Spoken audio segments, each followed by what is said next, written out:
Welcome to the Virtual Spring Meeting 2020, brought to you by the American Bar Association Antitrust Law Section. The Spring Meeting is the section's premier event, a multi-day celebration of learning and camaraderie. The Virtual Spring Meeting brings together the world's leading experts on competition, consumer protection, and privacy law, discussing the most compelling issues of the day. Enjoy the show. Hello, and welcome to the Virtual Spring Meeting. Today we have yet another great panel. It is Common Minority Interests, Major or Minor Problem.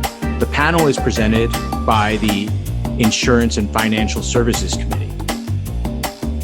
And with me today to provide some context are two experts. Amanda Norton is an associate at Sidley, and she was the one that put this panel together. She was the session chair of this panel. Hi, Amanda. Hi, John. And we also have Megan Browdy. Megan is a partner at Cooley LLP and is also a vice chair of the Federal Civil Enforcement Committee. Hi, Megan. Hey, John. Delighted to be here. All right. Well, Amanda, since you put this together, let's start with you. What is today's panel about? Well, John, in essence, our panel today is about the investing practices and the holdings of large institutional investors in our markets, the BlackRocks, the Vanguards, the Fidelities of our world. We all know that these investors diversify their holdings to manage risk. That's nothing earth-shattering. But what that means is that if you take a look at any one of those investors' holdings, you're likely to find that they hold stakes, albeit small stakes, we're talking 5, 6, 7%, in multiple firms within a given industry, some of which may be competitors. So the panel explores a question that's been receiving increasing attention recently. What are the competitive effects, if any, of the fact that these common owners exist in particular industries? Do these common owners harm competition at the firm level in any way? And the core intuition behind that theory is that firms seek to maximize shareholder profits. So if executives of, say, 2 or 3 competing firms knew that they had a shareholder in common, does that common shareholder give the firms the incentive to soften competition among them and thereby raise profits, perhaps industry-wide, because a rising tide lifts all boats? Megan, why is this important? So, John, this is a new and emerging area that could have really significant consequences for consumers. And while I don't think we're going to hear much of disagreement that it could have significant consequences, what the right paradigm for enforcement is, and whether that's antitrust or otherwise, is still very much up in the air. As I suspect the panel will discuss in more detail, over the last several decades, we've seen a shift and who owns these publicly traded companies, as Amanda was foreshadowing. And I don't suspect there will be much debate on that basic fact. But whether that consolidation and ownership has a significant impact on competition, and if so, what to do about it, is a really critical question that we need to dive into. So today's panel is going to help us to get closer to answers on those questions, or at least think about what we know today and the arguments for different approaches, which is critical to figuring out whether we have a problem to solve and how to solve it. Great, thank you. And Amanda, what are we hoping to learn? So the million or probably billion-dollar question is whether common ownership is an antitrust problem.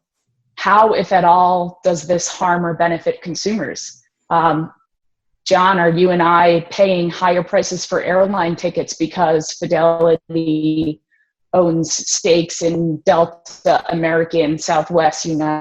Or are we going to be able to retire earlier because these investors are able to diversify their holdings in the way that they do? And how can we balance those potential effects?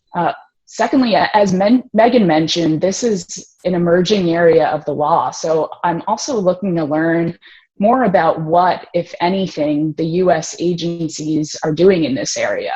I'd also like to hear whether our panelists have any thoughts on what the agencies can be doing in this area and what they should be doing in this area. Finally, given all the uncertainties that cloud this emerging issue, I'm also hoping that our panelists can offer something in the way of practical advice for clients in order to manage this potential risk. Great. Okay, Megan Amanda, will you stick around for a few minutes? Let's stick around and watch the panel together, and then maybe come back together and we can talk about some of the takeaways. Is that okay? Great, looking forward to it. Same here. All right, super. Well, then let's send it down to another Amanda, Amanda Waite, who is the moderator of today's panel. Amanda, down to you. Thanks, John. Welcome to our video cast. My name is Amanda Waite, and I'm a partner in the Washington, D.C. office of Norton Rose Fulbright. But today, I'm coming to you from my home office in Arlington, Virginia. My kids are upstairs, so if you hear a loud thunk, don't worry. They should have adult supervision. The topic today is common minority ownership interests, minor or major problem. Our all-star panel will discuss whether and to what extent institutional owners of minority interests in multiple competing companies will raise competition issues and whether any such issues can be addressed by existing law. I'm joined today by Andrew Finch, partner at Paul Weiss in New York, Judge Doug Ginsburg, Senior Circuit Judge for the U.S. Court of Appeals for the District of Columbia, Dr. Fiona Scott Morton, who is the Theodore Nierenberg Professor of Economics at the Yale University School of Management, and Edith RAMIREZ, partner at Hogan Lovells in Washington, D.C. So to start the panel, Fiona, can you please walk us through the theories of how consumers might be harmed by common ownership? Sure. I'm just going to put up a few slides with some basic facts to get everybody on the same page so that we can have a discussion, using the same baseline. So here we go. Okay, I've shared my screen, and you can see here just a couple of slides that I want to use to help us understand this topic. So there's a couple of facts that are true now that were not true 30 or 40 years ago. Institutional investors hold more than 70% of the US stock market. One of the 4 largest mutual fund families is the largest investor in almost all of the S&P 500. The largest mutual funds hold, I would say, if you look at the data, 5, 6, 7% of most large publicly traded firms. So that means a single fund would hold 4 or 6 or 7% of a company. It's important to recognize that individuals and sovereign wealth funds can be common owners also, and that we shouldn't think of this problem as being a problem of the index funds. Index funds are actually a small fraction of the category of diversified mutual funds, and both of those kinds of funds typically hold product market competitors like Coke and Pepsi. So the metric that I want to draw everyone's attention to goes as follows. Suppose that the management of a company chose to maximize not that company's profits, but the profits of everything their owners hold. So the CEO of Delta says to himself, I've got a bunch of owners, and those owners hold United and American and Southwest. They don't want me to maximize Delta's profits. They want me to maximize the profits of everything they own, their portfolio profits. What weight should I at Delta put on United's profits or Southwest profits? Okay, now obviously if there's no common ownership at all, then the weight that Delta would put on United's profits is 0. If one common owner owned 100% of all 4 airlines, then United would put a weight of 1 on Delta's profits and vice versa. Okay, so what does the world look like if you use this metric? I've taken this graph straight out of Backus, Conlon, and Sinkinson, and what they show is if you calculate the weight that a firm puts on its rivals, that weight would have been around 0.2 in 1980 and is now up to 0.7 today. So in other words, an owner would like the company's management to put a 70% weight on their rivals compared to 0. So it's a little bit like a merger where you're 70% merged. Would be a kind of informal way to think about it. So what problem does that create? Well, large owners hold stakes in firms that compete in the product market. Delta competes with United, Coke competes with Pepsi. A large common owner has the information, scale, and incentives to engage in corporate governance. And indeed, a lot of large funds promote the fact that they do corporate governance and corporate oversight, and they make sure that compensation is is not too high and appropriately incentivized, and there's not too many corporate jets and so forth. And they also will want to hear from the company about strategy and advise on strategy. So a common shareholder is doing corporate governance and opining on strategy, and that owner benefits from less vigorous product market competition, because when competition is lessened, there's higher profits. Higher profits means the stock price goes up, and if you're a fund owner, you want stock prices to go up, okay, or dividends to go up.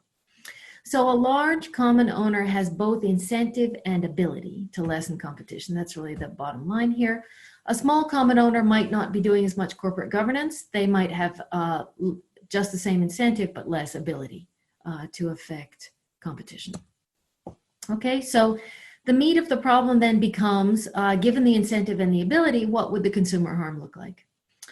And in principle, a consumer could experience two effects. They might save via a mutual fund, and so they would value the fact that the mutual fund could hold United, Delta, American, and Southwest, and they would want common ownership.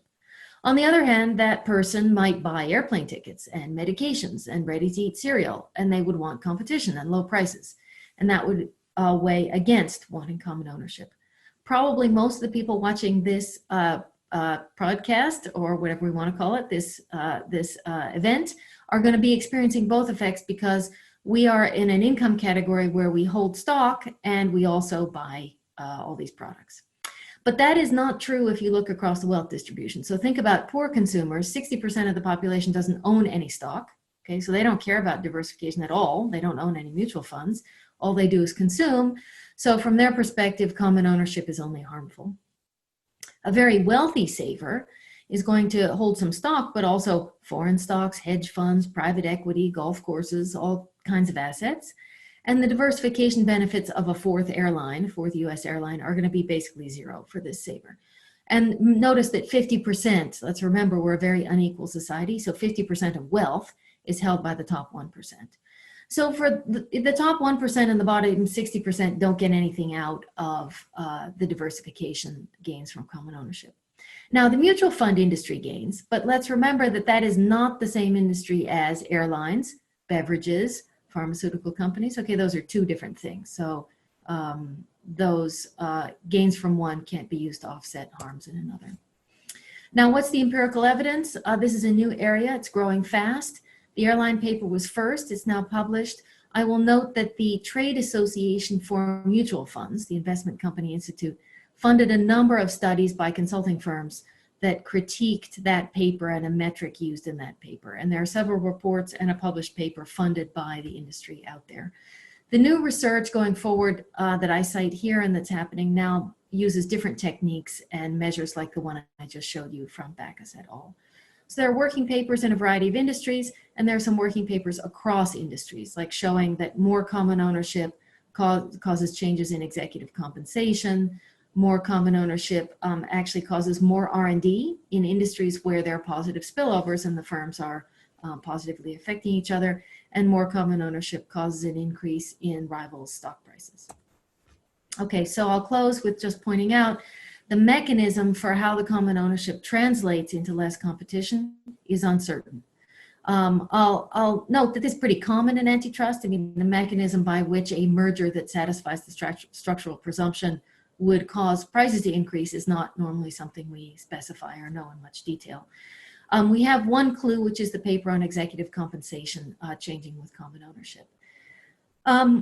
Studying these mechanisms would require confidential data. I've been urging the FTC for a couple of years to carry out a 6B study because academics cannot do this work on behalf of the government or the public because there's too much confidential information that would be required. And it would be a great benefit to everybody to understand this mechanism better. In particular, optimal policy response would really be helped by knowing what the mechanism was.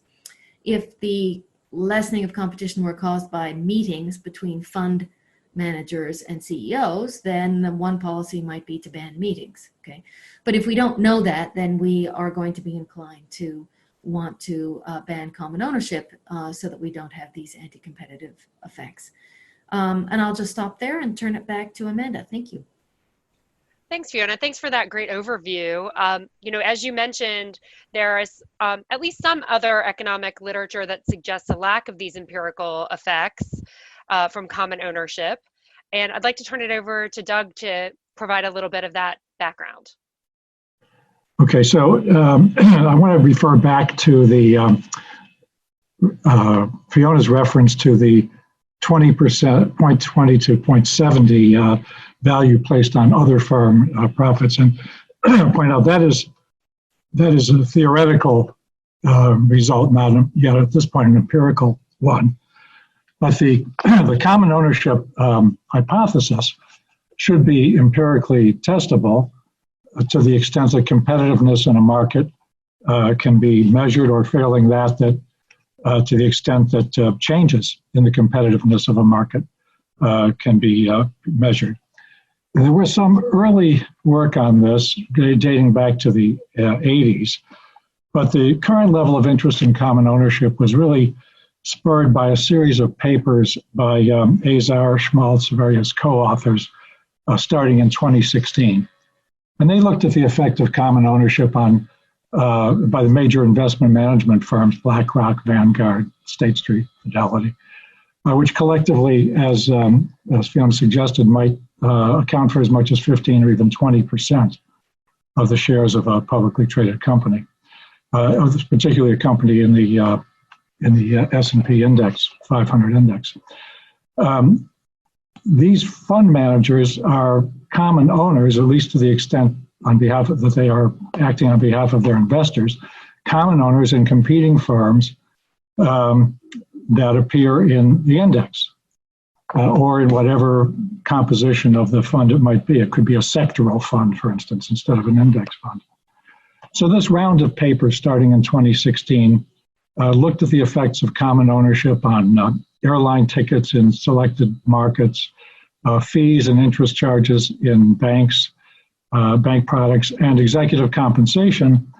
And they consistently found an adverse effect, that's to say that common ownership was associated with higher prices in the product market and weakened incentives for executives to maximize the profitability of their own firms as opposed to the industry as a whole. Now, these and other empirical papers were challenged by other authors who made adjustments in the data and sometimes the methodology used and found no effects from common ownership. But the studies on both sides of this issue typically depended upon some measure of market concentration that imported all the frailties of the structure, conduct, performance paradigm into their analysis. So more recent papers have looked at alternative possible effects of common ownership, such as the effect on R&D incentives, or in one case, the probability that a manufacturer of generic drugs would enter into competition with a branded firm when there's co-ownership, common ownership between the two. The results of more recent studies are mixed, but they tend to favor the common ownership hypothesis of softened competition. Interestingly, there's no body of empirical literature examining the effect of common ownership on the profitability of these nominally competing firms. So what's needed to advance our understanding of common ownership are event studies, of which there have been only a few. The recent paper by Fiona and a collaborator, Professor Baller at Duke, entitled Testing the Theory of Common Ownership is, I think, by far the most interesting as well as the most recent paper in this field. And they're finding that when a firm is added to the S&P 500 list, not only its shares, but the average, on average, the shares of its rivals also rise in the index, in the market. And that suggests that investors anticipate that those firms will be more profitable now that their rival is going to join them in the index and therefore have more common ownership, particularly by these large investment management firms. So the study is an extraordinary show of modesty for Fiona not to have mentioned it. But the study is suggestive, obviously not definitive. For one thing, it doesn't deal with antitrust markets expressed explicitly.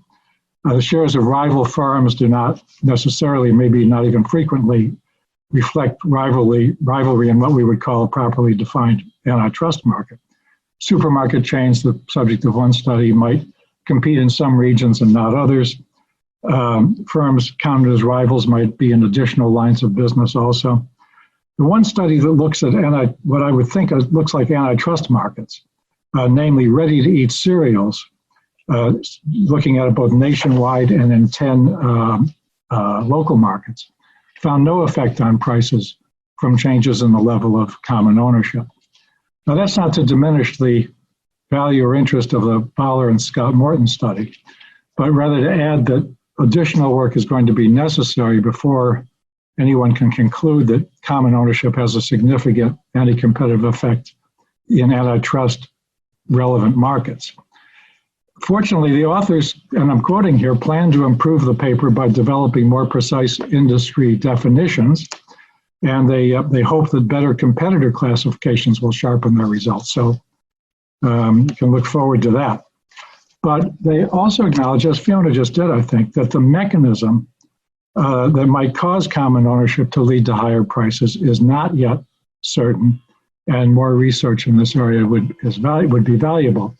Now, that's closing the quotation. I would say that an understanding of the mechanism, if there is one, is actually essential before one can conclude that something should be done about common ownership, considering that these funds, index funds as well as others, provide substantial benefits to small investors who couldn't otherwise diversify their risks at so low a cost. Let it go at that for now. Can I just clarify one thing? So thank you, Doug, for those kind words. And I completely agree about the relevant market, the antitrust market issues and the need for more research. I do want viewers to understand, though, that the Backus and Conlon graph is not theory. That's drawn from what owners own today. So they take the data on fund ownership and corporate ownership, and they calculate what that weight on the other guy's profits would be. So that is drawn, it's not a theoretical construct, it's drawn from the data. Whether managers act on it is a question, but the fact of who owns who is just known. So I just wanted to clarify that. Thank you. Which I think tells us that the potential harm from common ownership could be very significant, although we're still looking around for what it really is.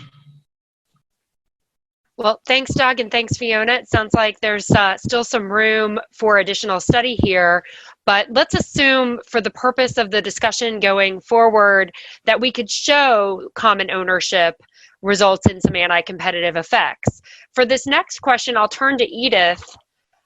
Edith, if we think that common ownership could result in anti-competitive effects, are there existing antitrust laws that we could use to address that harm?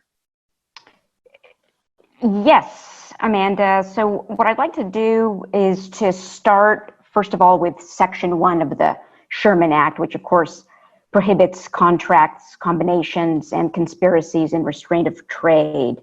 Now, I'm going to note that none of the writings that have been discussed suggest that there's evidence of cartel activity or other forms of collusion, but I think it's really important to emphasize the risk of potential liability if fund managers were to be engaging in an effort to pressure or to influence the competitive discussions of portfolio firms.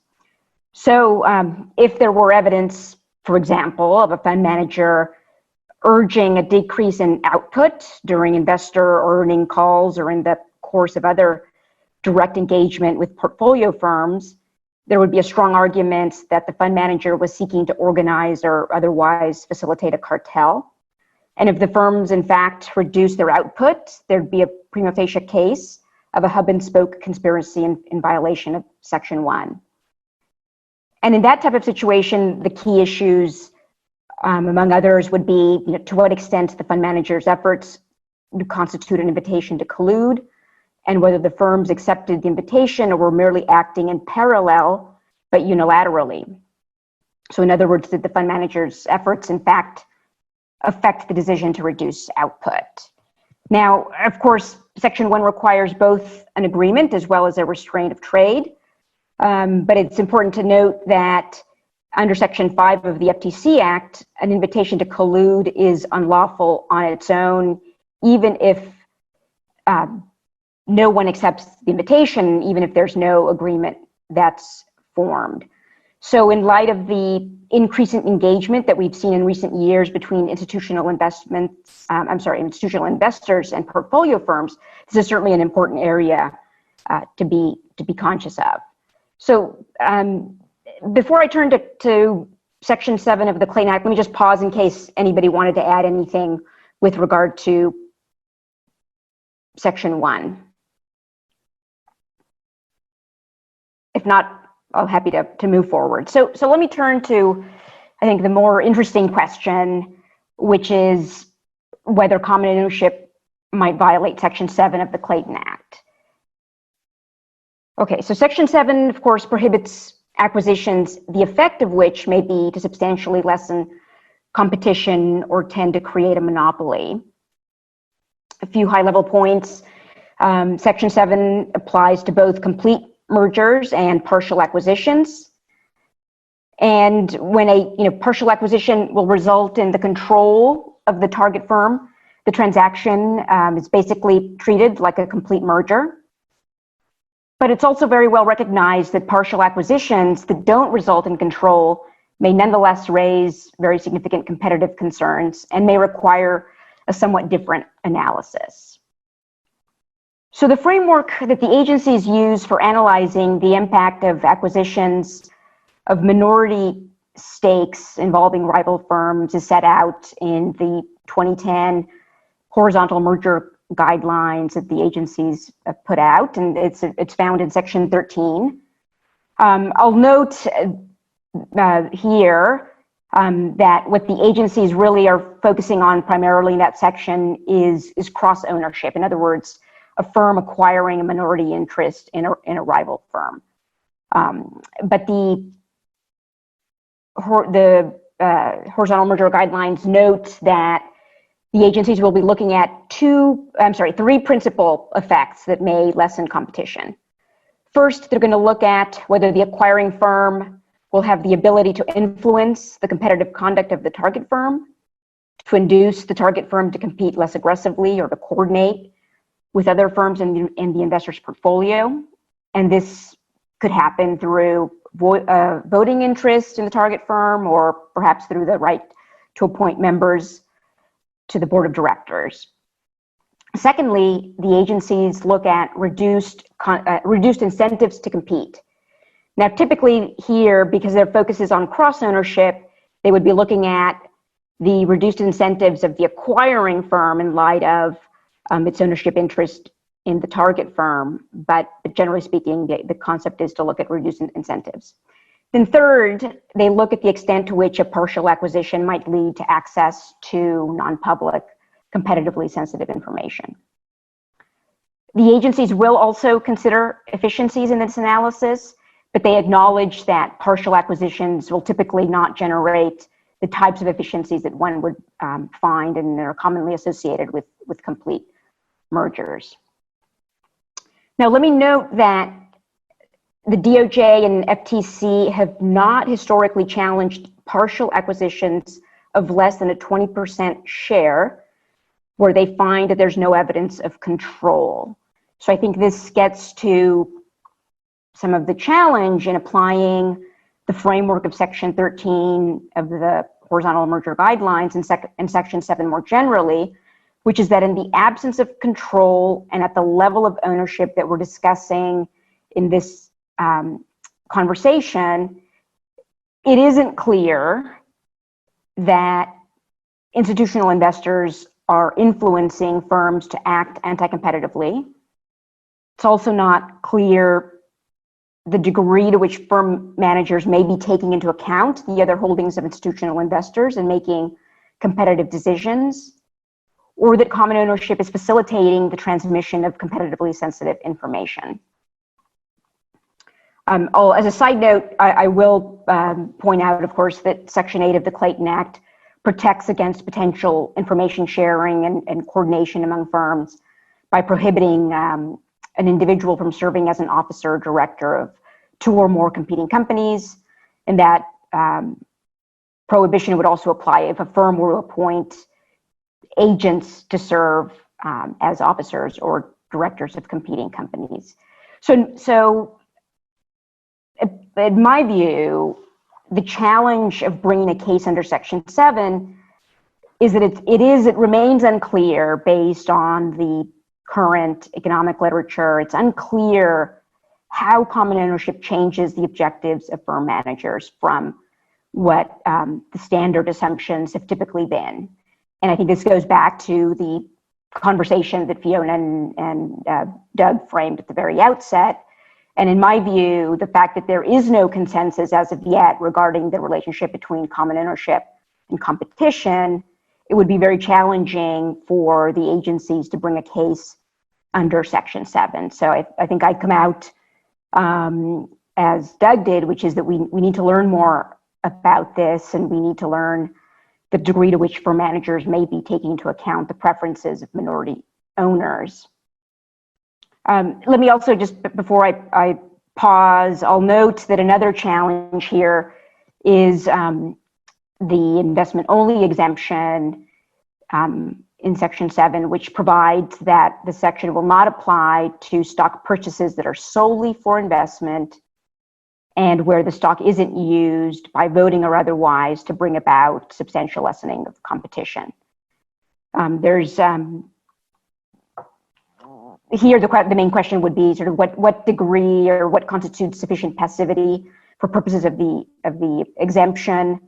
And factors that courts and the agencies have looked at are the issue of control. Does the acquisition give the purchaser some level of control? Voting, the level of voting and voting rights is another another factor that's examined, and then the ability to influence more generally. So why don't I pause there and let others jump in. Yeah, thanks, Edith. I want to just pick up on one thing that you said about cases under Section 7 being hard to bring. There is one example from about 2006 or 2007 at the FTC where they challenged under a consent an acquisition that would have resulted in a company or a fund actually owning 100% of one company and then a minority interest of about 13% of a competing company. That was the Kinder Morgan management buyout. But in that case, again, different from the scenario that we have with institutional investors, there was one side that had 100% control. So I think the cases where you have minority interests on both sides are even more rare. That's right. Fiona, I think you wanted to jump in on a point about efficiencies. This issue of do the small investors who benefit from diversification, how much are we going to credit that as something that offsets any competitive harms we might find? And I'll preface this by saying I'm just the economist, but I have been taught by lawyers that if the harm occurs in a market like mutual funds, and there's people there who benefit from some better organization of mutual funds, that doesn't count if you've got harm in carbonated beverages or in airlines or in seeds, that those are different markets and they have different consumers. And you can't say, well, everybody's being harmed in airlines, so we're going to offset it with some benefits to people in mutual funds. So I'd like to raise that. In addition, I would say the idea that there's a lot of benefit in mutual funds is quite low. For three reasons. Okay, so one, I mentioned the super rich who own most of the stock are not actually getting diversification this way.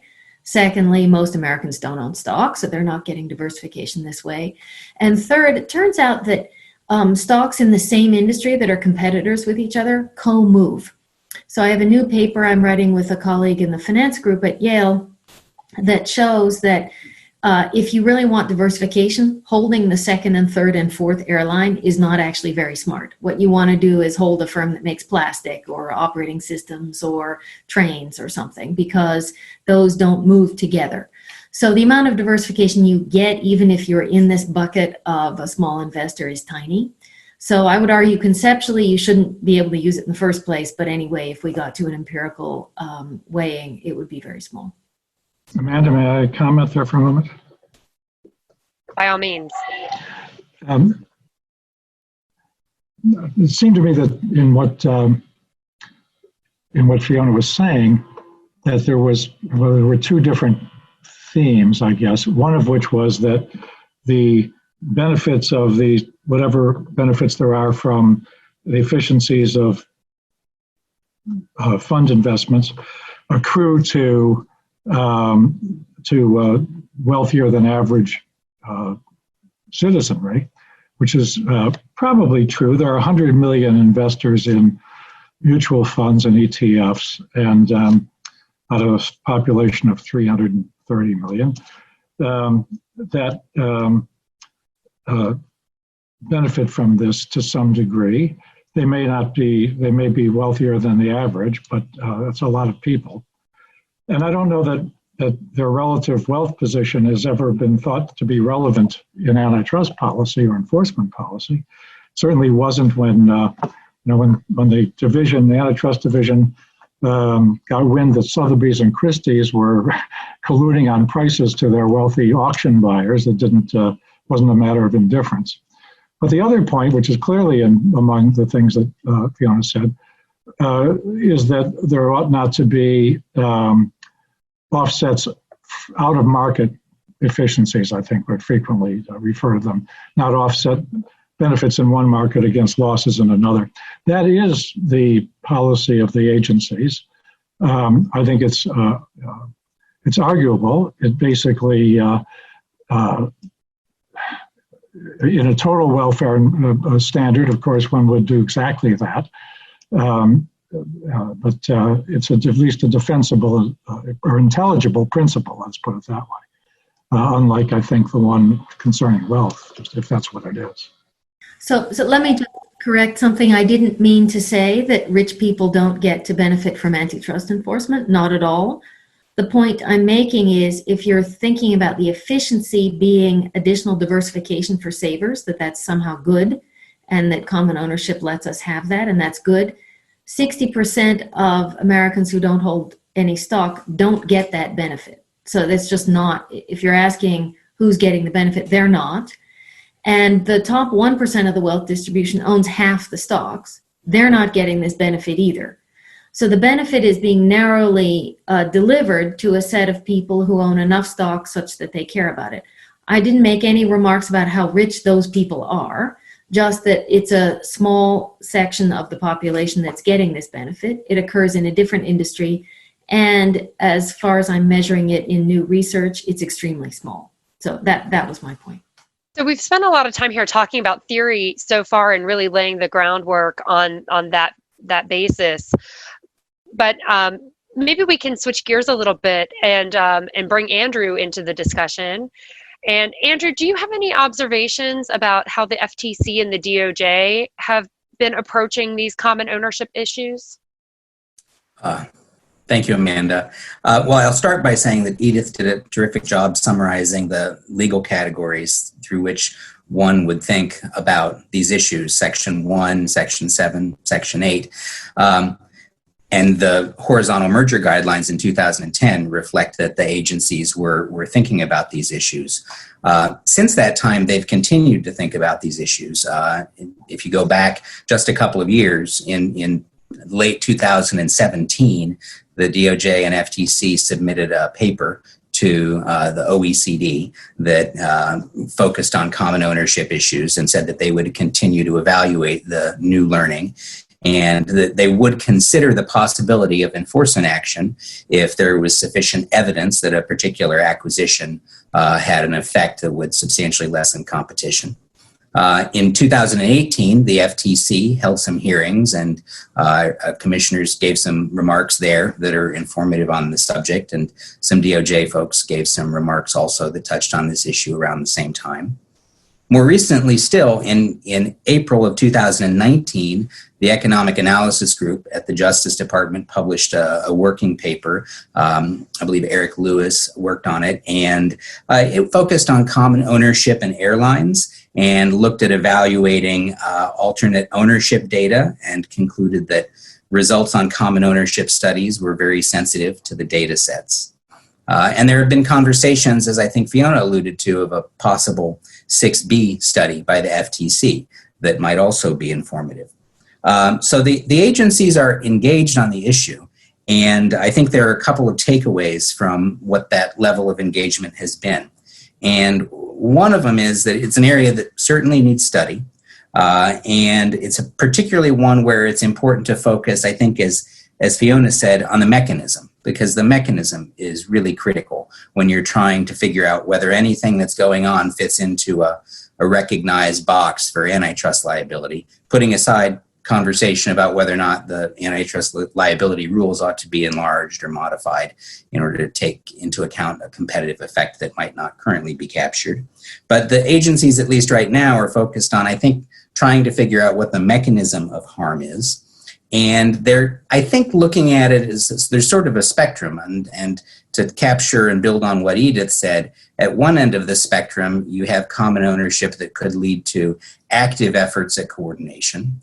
Obviously, that could be a problem. Maybe adjacent to that, you have common ownership that might lead to information sharing. Might not be an active effort, but that might potentially have anti-competitive effects. At the far end of the spectrum, you would have common ownership, and there's nothing, no conduct that's going on. It's purely, really, truly, purely passive. And does that have an effect? And what could the mechanism be there? And then I think there's an area that's sort of in between those two poles, which you might ask yourself: is this conduct that might be like conscious parallelism, where people realize, well, there is by assumption no agreement. There's just knowledge about two proverbial gas stations in the desert that are across the street from each other. Don't need to collude because they know what each other's prices are and they can see what the incentives are. Or more recently, people have talked about computer algorithms and can computers achieve an anti-competitive result even if human beings aren't agreeing? And this is a really challenging area, I think, and the agencies are focused on trying to figure out whether or not there are mechanisms there that can be identified and evidence of those mechanisms can be found in a way that could be introduced in court and have an enforcement result. Thanks, Andrew. Any thoughts from the other panelists on this mechanism for harm? I think it's an important question. I think the trickiest one, if we were to find it, would be the idea that the CEO is acting less competitively without any instruction. I mean, if the CEO knows that the owners all own competitors and knows that they're going to be happier if competition is less fierce and just carries out a less competitive program without anybody talking to him or explaining it to him or voting a certain way, I think that would be the most problematic, because what then does an enforcer grab onto as the action that is the conduct that's illegal? But if that's going on and we have high prices or less innovation or something is going badly for consumers, then I think as a society we have to think about that. I mean, that's a problem. And we're going to have to find some solution if the antitrust laws don't, on their face, as they're written today, apply very well.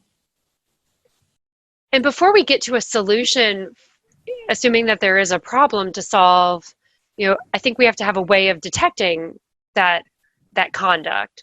And so, Edith, are there things that the FTC or the DOJ can do from an enforcement perspective that would help them get the information that they would need to even detect if some of this kind of mechanism was happening in the first place?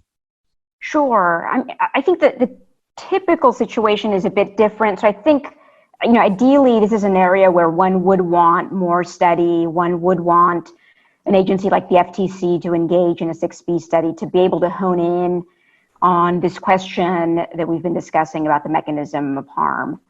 But putting that to one side, I think areas of inquiry would certainly be trying to ascertain whether or not the communication, the engagement that is taking place between fund managers and firms may be such that it's signaling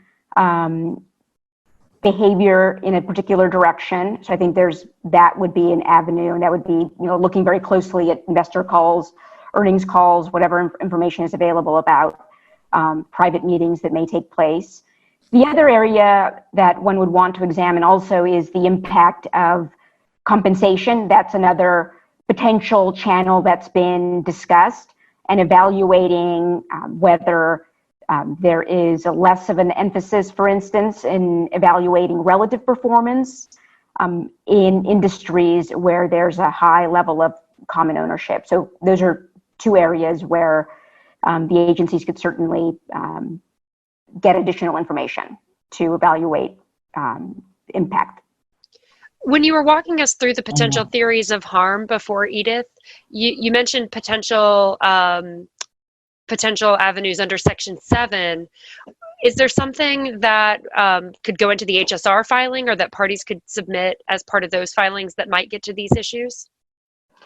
Well, like I said, I think to me the key areas, in addition to simply having more by way of event studies or other studies to ascertain if there is in fact a causal effect that's taking place here, I think you'd want to get at issues that relate to, is compensation, is the signaling taking place via compensation, is the signaling taking place in connection with this other engagement. Andrew, I don't know if you want to chime in and add. Oh, I'd be happy. Thoughts. I mean, sure. I mean, with regard to the HSR process, my feeling would be that it's not appropriate in this sense. The HSR process is already one where the parties they've got to do enough to get the form together, and then the agencies don't have a lot of time, be it 30 days or maybe if there's a pull and refile 60 in order to make a threshold decision. And trying to introduce this issue into that process would, I think, be problematic and counterproductive, especially because there are so many HSR filings that don't result in investigations, much less second requests. So that's not the place to introduce this issue.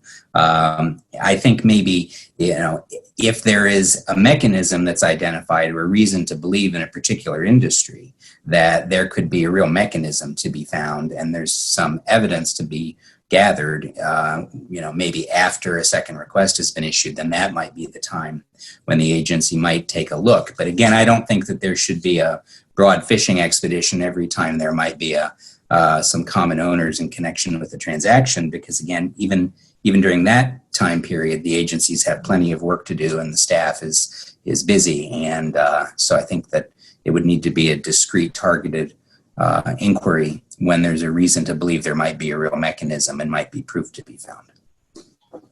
May I comment, Amanda? I actually want to go back to something that came up in things that Andrew and then more particularly Fiona said. So assume that we do have a situation in which we can't find any mechanism, except that it seems that managers, knowing who their owners are, tailor their behavior accordingly and soften competition among themselves. This benefits the common owners, but not the rest of the shareholders. So let's say the common owners are 25%, and the shareholders who are not common owners, but are in only one particular stock, are realizing suboptimal, indeed less than competitive returns. I guess it depends upon how the effective oligopoly pricing is allocated, or the profits are allocated among them. But it would create a real possibility that there are disaffected shareholders and an opportunity through the market for corporate control to acquire a company in this position, and on the premise that the acquirer, the activist, thinks that it could be more profitable if it were competing effectively. We look at antitrust problems particularly, but there are a lot of other things out there in the world, like the market for corporate control and things that inhibit it, like the Williams Act, state takeover defenses and things of that sort, that might be highly relevant if there isn't any more mechanism than what we've described here. Let me respond to that. So I think what you're saying, Doug, is identifying something that the corporate finance literature calls tunneling.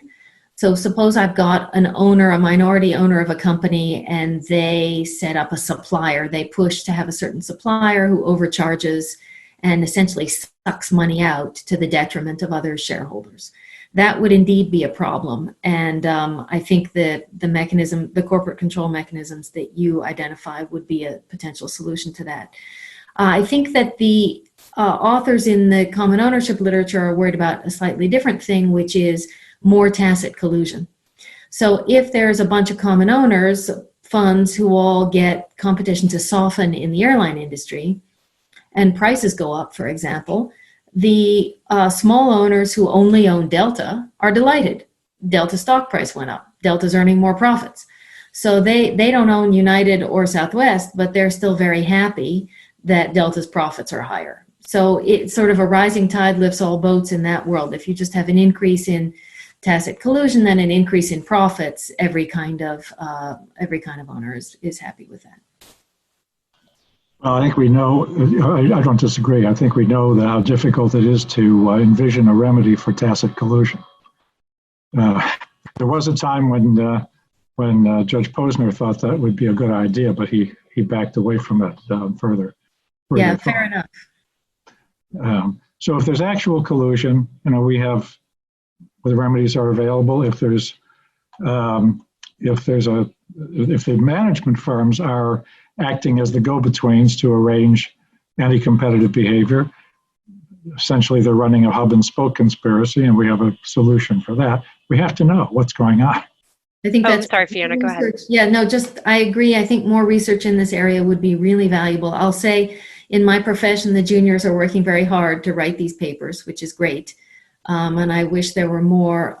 I really do think the government needs to do more, because the confidential kinds of interactions among these parties are something that's really hard for academics to study. So we're seeing a theme emerge here through the panel of more thought, more research, more study is needed. But while we're kind of on the topic of practicalities, Doug, I wanted to follow up with you. Just from your perspective on the bench, could you discuss some of the practicalities of litigating a case about common ownership kind of under the way that the regime is today? For example, what would a plaintiff need to do to prove a case, whether that plaintiff is a government agency or a private party? Yes, I think, frankly, I think that under the statutes as we have them and as they've been applied and interpreted, I can't see a way for a plaintiff to win that case. I mean, the creativity of plaintiff's counsel is not to be discounted. Of course, they may come up with things that I haven't seen in the literature. The arguments that have been made under Section 1 seem to me not really to be taken seriously. The Section 7 arguments are more interesting. But I think the reading that we see in the Hovenkamp treatise really reads the exception for investment only out of the statute. Maybe one can find a way to rehabilitate that. Professor Elhoag's approach does leave some room for the exception. It's very narrow. It's not consistent with the case law or the interpretations that the agencies have put on 13F. But that doesn't mean that it's completely out of bounds. But it would be extremely difficult under existing precedent and interpretation, if probably impossible. Yeah, and another just practical complication that we were brainstorming was, what if you have several institutional investors that are engaged in this kind of conduct, but across multiple industries at the same time? Would you end up in a situation where you have separate cases in parallel, all on the same conduct, or you'd have separate relevant markets? How would that work? That is to say, legal theory. The particular shape in which it would take seems to be less than even theoretical. I put it that way. But if the agencies do pick up the mantle here and under 6B or otherwise, and dig into this issue more than, reveal things more than we now know, that may bring to light a way of proceeding. If there really is a problem, and if they're, if they can get their hands around it. But it's also possible that they'll have to seek some tailored legislation in order to deal with this. Could I add something? I think that in some ways what's driving this is the hardest theoretical case. And what probably needs to happen if the law and enforcement is going to advance in this area is that there needs to be a real practical case that can be proven with evidence and communications. I think that's the place probably, if the law evolves in this direction, it will start, which is the agencies, one of them does find evidence of communications, maybe between a fund manager and the firms they're investing in, or maybe it's an internal document that says, here's our rationale for investing in these two companies. And then you actually begin to see the types of mechanism and the types of thought that goes into it. If none of that exists, I think that the cases really aren't going to get off the ground. There's another consideration that occurs in the same market. It's not, I think it's not an out-of-market benefit. And that is that we would really want to know what the effects for corporate governance are if these investment firms were prohibited, let's say, from consulting, from advising, from discussing things with management. They have a greater incentive than small investors to do so. They have a greater ability to monitor. What we'd want to know is, are they monitoring for good ends or not? But to cut off without fully understanding the consequences, their role in corporate governance would be precipitous. Well, let's go back to that case that Andrew mentioned, the hypothetical unicorn where harm could actually be shown. And, if somebody could prove that case, what would be the remedy? Maybe to start with you, Edith, is there even a potential remedy under the current law? I really think the remedy has to follow the harm. And I think the challenge here is that we don't understand what is happening. And to me, assuming that you could establish liability, and I have to agree with Doug that in my view, the investment-only exemption presents an obstacle. That's a challenge. So in my view, until we have a better understanding of what the mechanism of harm is, it's hard to come up with a remedy that would be tailored to that, which is precisely what one would want to do in such an instance, right? So without that information, it's challenging to come up with a remedy. I know that Fiona and others have proposed certain ideas, and I'll let her talk about that. But in my view, the traditional approach is one would want to ensure that a remedy addresses the harm. So I'd want to know more. I completely agree with that. And in my opening slides, I tried to highlight that a bit. If we had a 6B study that showed that it was conversations, then the remedy could be block conversations. If we had a 6B study that showed it was voting, we could change the rules on voting. So I think that's right. Glenn Weil and Eric Posner and I wrote a paper a couple of years ago, assuming that we didn't know the remedy, but that we knew there was harm. And so what would you do in that case? And what we do is we show that the additional diversification benefit to a fund from holding the fourth airline is tiny. Moreover, I'd like to pick up on something Doug raised, which is extremely important, which is corporate governance. If a fund has 4% of an airline, they are doing some corporate governance. But if they had to only hold one airline and they wanted to hold as much in value in one airline as they used to hold in 4, they'd go up to 16% of the airline. Now, a fund that holds 16% of an airline is going to be very much invested in corporate governance. They're going to really be worried about the cost profile, the compensation, all the things that we want a fund to do. So our proposal was safe harbor from antitrust liability if a fund only holds one firm in each oligopoly, as long as they're a big fund. So we said little ones don't matter, make a cutoff so that under that, do whatever you want. But if you're big enough, just hold one, and the FTC would have to annually publish a list of oligopolies. Obviously, a stock ticker does not map neatly into an antitrust market, so you would be doing this in a very rough way. But I think we could get at a lot of the problem in areas like airlines and seeds and beverages or whatever. So you'd hold one airline, and then you, as a fund, would not get the diversification benefit of holding 2, 3, and 4, but that's very small, so that's a very low cost, and I've shown that empirically, actually.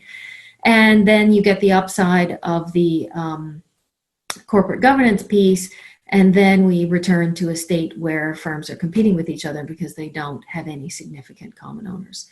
So that was our proposal, and I think it's pretty straightforward, but it's a proposal that is completely agnostic as to what the mechanism is. We don't know, but it deals with it, whatever it is. Let me make sure I understand that. So if I, as a small investor, think that, considering the demographics, I think healthcare is going to be a terrific field for investment. I haven't a clue as to how to go about sorting out which companies to invest in. So I will, let's take, say, nursing homes. So I will buy Vanguard's fund that has 18% of one nursing home company.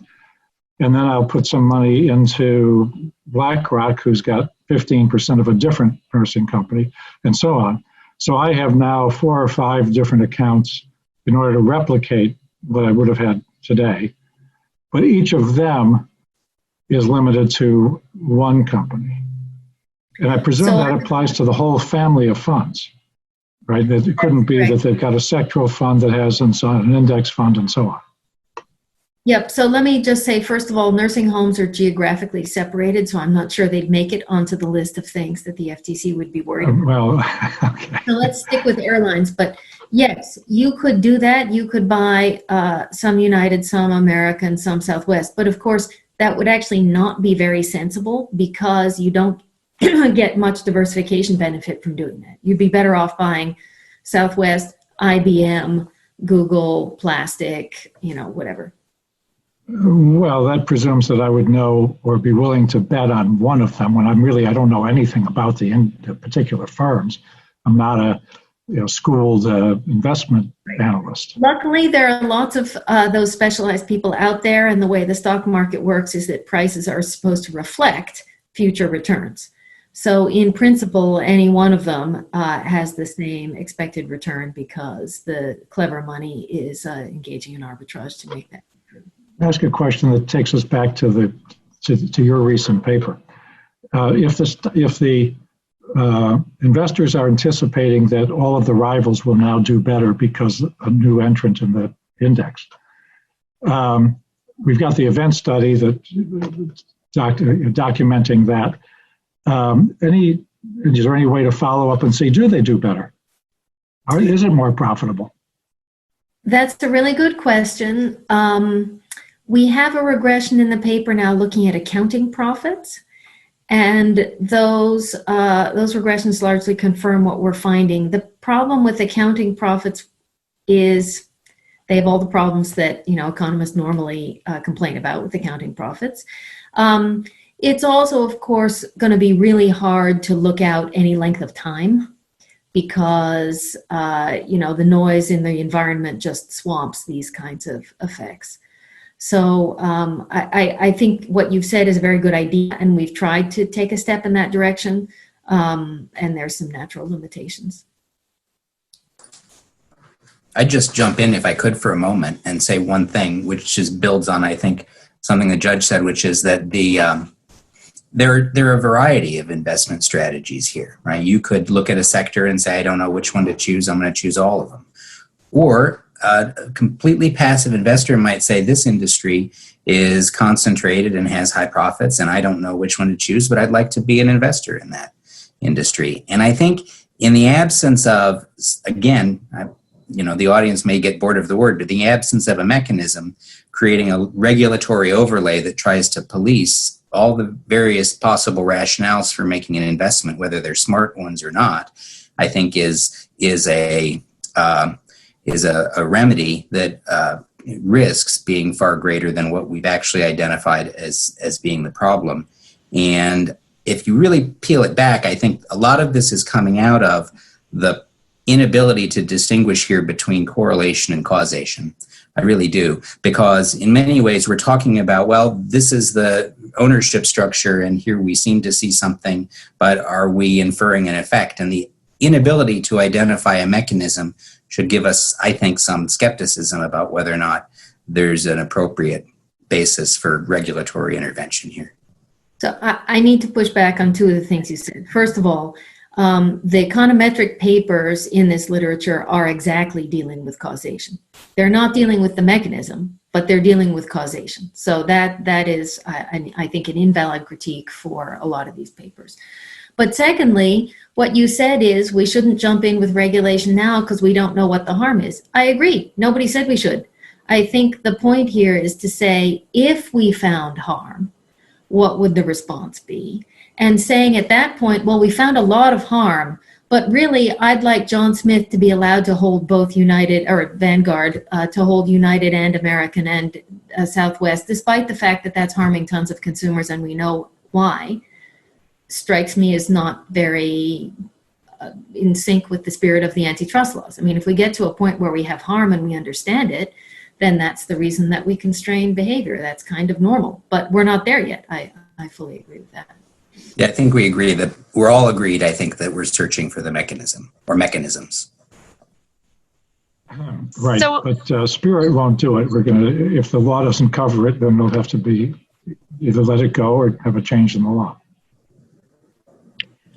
So I think one again, coming back to the theme of our panel here, there's a lot of uncertainty and a lot of need for some additional thought and research on this. But what does that mean for companies that are in the thick of it right now? Andrew, you're recently back in private practice. Do you have any advice on how investors should be navigating these issues? I have a couple of thoughts. I mean, in some ways, if we go back to the spectrum, the one side of the spectrum that has the explicit collusion or consulting and cajoling and information sharing where there could be a Section 1 problem, I think that's a legitimate area to think about compliance and how investors might think about monitoring and paying attention to the types of information, because to the extent the agencies may be looking for issues there, that's one way to possibly reduce risk. I think that another thing that's important is maybe understanding the rationale for an investment. And that's something else that could be thought about if a firm is, if an investor is actively investing in competing corporations, it might make sense to just make sure there's an understanding as to the rationale and the strategy behind that. Those are two things that I think may actually help firms that are in the real world trying to navigate these issues. Thanks. So we started the discussion today with the theory, and we talked about the remedy, and then we talked about advice. Before we wrap up today, any concluding thoughts from any of the panelists? I think it's an exciting area, and people should be watching the literature and watching what happens in the marketplace, because I think we're going to see developments and new learning, and it'll be really interesting. I agree with that. And hopefully the agencies will jump in and continue to be looking at this issue, and hopefully we see a 6B study from the FTC soon. Okay, thank you all. I second that. Yeah, well, everyone, thanks for listening. I think the bottom line is stay tuned. There will be more coming down the pike on this issue for sure. Thank you for joining us today. I look forward to seeing all of you tonight at our virtual farewell reception. And with that, I'll turn it back to John Roberti in the virtual spring meeting studio. Okay, thank you, Amanda. And we are back. Very, very interesting discussion today. Megan, maybe let's start with you. What were your takeaways from today's discussion? So my biggest takeaway is that there is clearly the need for more information and study in this area. I think that the panelists all agreed, even if they thought that the outcome of that study might be different, that we just don't have enough information yet today to make conclusions. I don't know, Amanda, did you have additional thoughts on that? I think that I agree with that point. That seems to be the biggest takeaway here, and the panelists all came to a consensus on that. As a corollary to that point, I think the next question that we need to consider is who is best equipped to deal with those additional studies and the fact gathering? Is it the academic community? Is it the agencies? Is it the discovery process? This seems to be the next big step that we need to take here in order to advance the ball. Yeah, I totally agree. And to put a little bit finer point on exactly what I think we need to be looking into, I think there are two big picture questions that need better answers. One is if there is anti-competitive effects, which I think I heard Fiona say basically, yes, there is, and Doug take a little bit more of a not so sure view. It does look like there might be some kind of harm, but we need to know what kind of harm that is and if it is indeed antitrust harm. And the other, which we heard over and over from all of our panelists, was that the mechanism, what is the mechanism by which we can say that there are any anti-competitive effects? And there were some suggestions thrown out there about potential mechanisms like meetings, information exchange, etc. But there really hasn't been any studies to link those anti-competitive effects to a particular harm. And that's probably why we didn't hear any recommendations on enforcement. I think we would hear more recommendations on enforcement if what we knew was clearer, but were just a chorus, I would say, of calls for additional information. And one thing I did think about, Amanda, I love your views, is that there was a little bit of hope that the antitrust laws do still reach at least some competition concerns that could be raised by common ownership. For example, Edith noted that there is a way to deal with collusion facilitated by common owners under Section 1 of the Sherman Act. But I think you noted that the discovery process would be one of the ways to pull that information together. And I think that in a Section 1 case, that could be one of those opportunities. Would you agree with that? Megan, that's a great point. And I think that as Edith and Andrew commented, we'll have to perhaps be looking to internal documents of either investors or documents at the firm level. But backing up from there, John, Megan, I think another key point here is that this issue should really command our attention.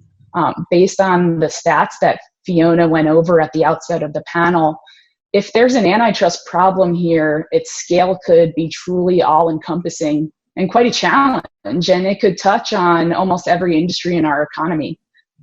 And given that sheer scale, it seems important that we get to the bottom of these questions sooner rather than later. So, John, you and I should talk about whether your programming schedule might allow for a sequel to the panel in the next year or so. Amanda, we would love to have you both back on Our Curious Amalgam, and we will get that scheduled. So, Amanda, Megan, thank you for your great analysis. Really, really helpful. Amanda Norton in particular, thank you for putting together this panel. You did all the hard work, and it really paid off. We also want to thank Amanda Waite and the panelists for all of their preparation. Very, very valuable. Most importantly, we want to thank those who are watching, our members. Thank you for listening. Thank you for tuning in to the virtual spring meeting. And until we speak again, please be well and be safe.